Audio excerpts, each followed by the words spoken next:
কথা বলার মতো আরো অনেক কিছু আছে বা দোষ ধরা। আসসালামু আলাইকুম দর্শক, শুভেচ্ছা নিন।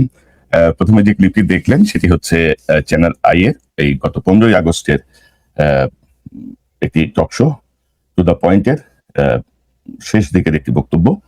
অর্থাৎ 2026 সালের 15ই আগস্টেও চ্যানেল আই জাতির জনক বঙ্গবন্ধু এবং খালেদা জিয়াকে বিতর্কিত করার খুব কৌশলী পদক্ষেপ হাতে নিয়েছে। এবং আজকে আমরা যেই অনুষ্ঠানটি করবো, আমার আসলে এখানে বলার তেমন কিছু নাই। আমি আপনাদেরকে যদি আবার বক্তব্যটা শোনাই, তারপরে আমরা জাস্ট আরেকটু বিশদ বক্তব্যে যাব, একটু স্পষ্ট করার জন্য। আপনাদের যদি একটু শুনে, এটা শেষ দিকের একটা বক্তব্য, আমি পুরো বক্তব্যের কিছু কিছু অংশ আপনাদেরকে শোনাবো। আমরা জাতির জনককে যেমন আজকে স্মরণ করছি, সেই সাথে দেশনেত্রীর জন্মদিনও আমরা উদযাপন করতে পারি। আওয়ামী লীগকে নিয়ে কথা বলার মতো আরো অনেক কিছু আছে বা দোষ ধরার মতো, সেজন্য হচ্ছে বঙ্গবন্ধু মুক্তিযোদ্ধা ছিলেন না বা 15ই আগস্ট কেন ঘটেছে, এই কারণে বঙ্গবন্ধুকে সপরিবারে হত্যা করা হয়েছে, এগুলো বলাটা খুব ফানি হয়ে যায় আমার মনে হচ্ছে। এই হচ্ছে ফরিদুর রেজা সাগর এবং শাইখ সিরাজদের নতুন মিশন। এবং আপনারা জানেন যে সোমা ইসলাম নামে একজন প্রেজেন্টার এই অনুষ্ঠানটি উপস্থাপনা করতেন। তো সোমা ইসলাম বেশ আগে থেকে বিতর্ক হয়ে গিয়েছিলেন তার দলীয় ভূমিকার কারণে, এবং পরবর্তী সময়ে 5ই আগস্টের পরে কয়েক মাস তাকে অফ রেখে আবারও লঞ্চ করে এই শাইখ সিরাজ গং। এবং পরে আবারও সে যখন বাড়াবাড়ি শুরু হয়, তখন তাকে অফ করে এই সোমা ইসলামের জায়গায় এখন তারা এনেছে এই সামান্তা ইসলাম নামে আরেক প্রেজেন্টার। এবং তারা ভাবছে, ধরেন শাইখ সিরাজ হয়তো আমাদের তথ্যমন্ত্রীকে ফোন করে বলেছে যে সোমা ইসলাম তো বিতর্কিত, সে আওয়ামী লীগ দলীয়, তাকে বাদ দিয়ে আমরা নতুন প্রেজেন্টার দিলাম।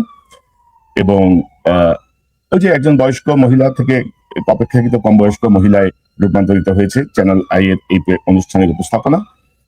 এবং খুবই বাজে অবস্থা। এবং আমি যদি আপনাদেরকে এই প্রোগ্রামের কিছু কিছু জিনিস যদি দেখাই, তাহলে আপনাদের আরো বুঝতে সুবিধা হবে যে তারা আসলে কিভাবে চ্যানেল আই আবারও একটি নতুন মিশনে নেমেছে। আওয়ামী সহানুভূতি তৈরির যে মিশন, সেই মিশনে তারা আবার নতুন করে নেমেছে। এবং ভেরি আনফর্চুনেটলি চ্যানেল আই এর তৃতীয় মাত্রার উপস্থাপক জিল্লুর রহমানের স্ত্রী বর্তমান বিএনপি সরকারের যে সংসদ, সেই সংসদের সংরক্ষিত আসনের এমপি। এবং চ্যানেল আই এর যে ম্যানেজমেন্ট, সেই ম্যানেজমেন্টে আসলে চ্যানেল আই জানে যে কিভাবে কাকে কোনভাবে ব্যবহার করতে হবে। এবং ভেরি আনফর্চুনেটলি বিএনপি যে তথ্যমন্ত্রী এখানে বসানো আছে, যারা আছে, কেউ আসলে কোন রকমের ভূমিকা রাখতে পারছে না, কেউ আসলে কোন রকমের কার্যকর ভূমিকায় যেতে পারছে না। মিডিয়ার ফ্যাসিজম আবার মাথাচাড়া দিয়ে উঠেছে, মিডিয়া ইচ্ছা মতো তাদের মতো করে চলছে, কোথাও কোনো নিয়ন্ত্রণ নাই। নিয়ন্ত্রণহীনভাবে এই চ্যানেল ফরিদুর রেজা সাগর এবং শাইখ সিরাজ গোষ্ঠী আবারও আওয়ামী লীগের পক্ষে সহানুভূতি তৈরিতে মাঠে নেমেছে। এবং আমি আপনাদেরকে যদি এই পুরো প্রোগ্রাম থেকে একটু একটু অংশ যদি আপনাদেরকে দেখাই, তাহলে আপনারা বুঝতে পারবেন যে তারা আসলে কি করছে। আমি এই উপস্থাপক যে মহিলা, এই মহিলাকে আমি কোনো দোষ দিতে চাচ্ছি না। এটার মূলত হচ্ছে যে প্রোগ্রামের যে প্রডিউসার, এই প্রডিউসার এর জন্য দায়ী। প্রডিউসার যেভাবে স্ক্রিপ্ট করে দেন, যেভাবে প্রশ্নগুলো রেডি করে দেন, সেভাবেই প্রেজেন্টার আসলে বলেন। অনেক সময় প্রেজেন্টারকে কানে যে টকব্যাক থাকে, আপনারা দেখেছেন নিশ্চয়ই, কানে যে টকব্যাক থাকে, সেই টকব্যাকেও প্রডিউসার গাইড করেন যে এই প্রশ্নটি করো, এইভাবে একটা প্রশ্ন করো, বা এই প্রশ্নটি মিস হয়ে গেছে, এইভাবে করো। বাট মাস্টার প্ল্যান হচ্ছে ফরিদুর রেজা সাগর এবং শাইখ সিরাজদের।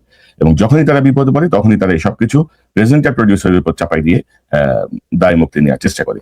তো আপনারাই দেখেন, আপনারাই মন্তব্য করবেন, আপনাদের কাছে কি মনে হচ্ছে আজকের এই অনুষ্ঠানের শিরোনাম বা সবকিছু মিলিয়ে আপনাদের পর্যবেক্ষণকে আমি একটু একটু করে আপনাদেরকে দেখাতে চাই। এই টু দ্য পয়েন্টের যে অনুষ্ঠান, সেই অনুষ্ঠানে আসলে কি তারা তুলে ধরতে চায়। লীগের কার্যক্রম এখন নিষিদ্ধ বাংলাদেশে, শেখ মুজিবও কি নিষিদ্ধ কিনা? জাতীয় সংসদের একটা অধিবেশনে দেখলাম খালেদা জিয়া নিজেই স্মরণ করছে, দেশনেত্রী খালেদা জিয়া, যে জাতির শ্রেষ্ঠ সন্তান, সর্বকালের শ্রেষ্ঠ বাঙালি বঙ্গবন্ধু শেখ মুজিবুর রহমানকে শ্রদ্ধা ভরে স্মরণ করছি। সেই সাথে আমরা শহীদ প্রেসিডেন্ট জিয়াউর রহমানকেও দেখেছি ফুল দিয়ে শ্রদ্ধা নিবেদন করতে। তো সেই জায়গায় আসলে এখনকার সরকারের আয়োজন করতে, বা আমরা 2 বছর যে দেখলাম অন্তর্বর্তীকালীন সরকারের অনেক দিবসই আসলে উধাও হয়ে গিয়েছিল বা বঙ্গবন্ধুকে স্মরণ করা হয়নি।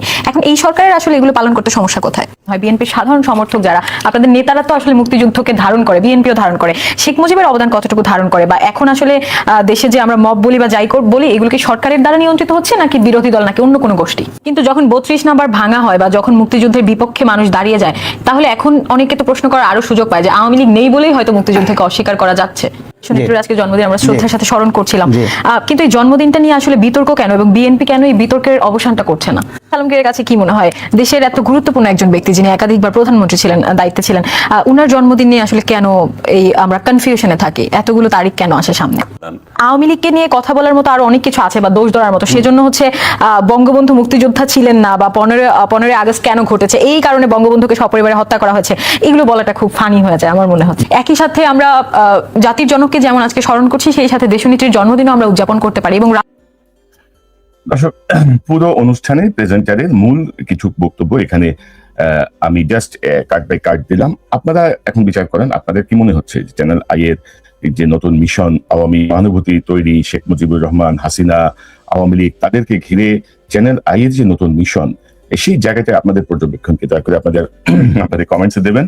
এবং ইউটিউব চ্যানেলের কমেন্টসে আমি পুরো অনুষ্ঠানটি একটা টেলিগ্রাম লিঙ্ক দিয়ে দিব, সেই লিঙ্ক থেকে আপনারা দেখতে পারেন। কারণ এই দুষ্ট চক্র দেখবেন এই প্রোগ্রামটা ইউটিউব থেকে গায়েব করে দিছে, তো যার জন্য আপনারা টেলিগ্রাম চ্যানেল থেকে পুরো প্রোগ্রামটা দেখতে পারবেন যে আনিস আলমগীর কি বলেছে। এবং এখানে আনিস আলমগীরের পাশে এম হুমায়ুন কবির জিয়া শিশু একাডেমি নামে একটি সংগঠনের একজন কাউন্টার করার চেষ্টা করেছেন। এবং বিএনপির যারা এইসব টকশোতে যান, আমার মনে হয় যে আরেকটু হোমওয়ার্ক করে যাওয়া ভালো, আরেকটু কথা বলে যাওয়া ভালো, আরেকটু জেনে যাওয়া ভালো অনেক বিষয় নিয়ে। কারণ এখনো মিডিয়ার যে অবস্থা, সেই মিডিয়ার অবস্থা থেকে মিডিয়া যেভাবে আসলে ফ্যাসিস্ট শক্তিকে আবারও পুনর্বাসনের চেষ্টা করছে, ফ্যাসিস্ট রেজিমের ব্যাপারে যে আবেগ তৈরি করার চেষ্টা করছে, সেই জায়গাটা থেকে আমার মনে হয় যে যথাযথ প্রস্তুতি না নিয়ে গেলে এদেরকে মোকাবিলা করা মুশকিল। কারণ তারা যথেষ্ট প্রস্তুতি নিয়ে বসে এই জায়গাগুলো অনেক কৌশলী অবস্থানে যায়। তো আশা করি দর্শক আপনারা বুঝতে পারছেন, প্রধানমন্ত্রীর আশেপাশে যারা আছেন, আমার আসলে ক্রমশ দিন দিন আস্থা কমে যাচ্ছে, আস্থা উঠে যাচ্ছে। এবং চ্যানেল আই এর বিষয়ে আমি বড় একটি কাজ করছি, আশা করি এই সপ্তাহের মধ্যে দিতে পারবো। যে এত দুষ্ট একটি চক্র, ধরেন এই চ্যানেলের বয়স কত, 24-25 বছর মতো হয়ে গেছে। এই 25 বছরে তারা 25টা মানে কি বলবো, অনুসন্ধানী সাংবাদিকতা রিপোর্ট তারা দেখাইতে পারবে না। খালি হচ্ছে চাটামি। আজকে আওয়ামী লীগ আসলে চাটে, কালকে বিএনপি আসলে চাটে, পরশুদিন যদি জাতীয় পার্টি আসে চাটবে, এরপরে জামাত আসলে চাটবে। এদের কাজই হচ্ছে চাটা এবং নিজের ব্যবসায় হাসিল করা। 6-7 বন্ধু মিলে একটা কি বলবো, একটা আস্তানা খুলে নিছে, 6-7 রকমের ব্যবসা, সব ব্যবসার সাইনবোর্ড চ্যানেলাই, কিছু হইলেই এই মালিক ওই মালিককে ফোন দেয়, ওই মালিক এই মালিককে ফোন দেয়, টাকা খায়, বিজ্ঞাপন দেয়, নানা রকমের ধান্দার মধ্যে আছে। আমরা আশা করছিলাম যে এই ইউনূস সরকার থেকে হয়তো এই জায়গাটাকে আমরা নিয়ন্ত্রণ করতে সক্ষম হব, কিন্তু আনফরচুনেটলি ইউনূসের যে অথর্ব উপদেষ্টা পরিষদ এবং নতুন প্রজন্মের দুইজন তথ্য উপদেষ্টা হওয়ার পরেও এই গর্ধব মাথায় কিছুই ঢুকে নাই যে মিডিয়ার ফ্যাসিস্টরা কিন্তু মানে সবাই বহাল তবিয়তে আছে। এতদিন মাথা নিচু করেছিল, এখন আবার আস্তে আস্তে বলবো মাথা উঁচিয়েই বসে আছে। নানা রকম ভাবে তারা প্লট তৈরি করছে, নানা রকম ভাবে তারা ক্ষেত্র তৈরি করছে এই সরকারকে যত রকম ভাবে বিপর্যস্ত করা যায়। মাত্র 5-6 মাসের এই সরকার, এবং আনফরচুনেটলি এই সরকারের আশেপাশে বা যারা এই মুহূর্তে মানে